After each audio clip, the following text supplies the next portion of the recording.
Pergelaran MTQ tingkat Kabupaten Lebong akhirnya tahun ini akan dilaksanakan, di mana pada tahun sebelumnya dibatalkan karena naiknya persentase kasus COVID-19 di Kabupaten Lebong. Perlombaan MTQ akan dilaksanakan pada bulan Oktober mendatang, yang memperlombakan beberapa cabang. Kegiatan perlombaan MTQ nanti tidak terlepas dari prokes untuk tetap mematuhi peraturan dari gugus COVID-19 Kabupaten Lebong. Untuk pelaksanaan MTQ tahun 2021 ini insya Allah bisa dilaksanakan di bulan Oktober nanti. Kita berpedoman kepada pemberitahuan gugus COVID di koran bahwasanya untuk pesta kan sudah boleh asal mematuhi prokes.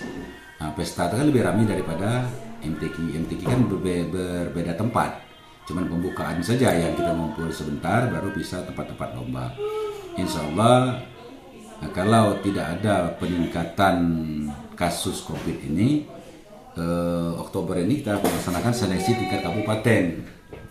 Administrasi dan anggaran sekitar 100 juta lebih telah disiapkan dan panitia hanya menunggu pembukaan pendaftaran serta berharap seluruh pihak kecamatan bisa mengirim perwakilan putra-putrinya yang terbaik di tingkat kabupaten untuk diseleksikan dan dikirimkan ke tingkat provinsi nanti.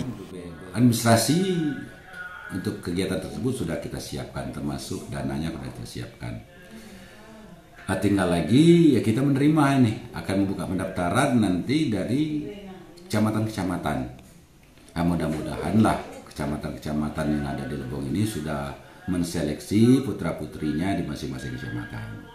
Kita tinggal nunggu pendaftaran dari kecamatan sesuai dengan edaran yang kita sampaikan di tahun 2020. Cabang lomba itu kan tidak berubah, cuman umur berubah ya kan, artinya dikurangi saja. Kalau umur di situ 11, tahun ini jadi 12, berarti ya ikuti 11 tahun pada posisi 2021 kan gitu. Dari lokasi, Rega Saputra, Lebong TV melaporkan.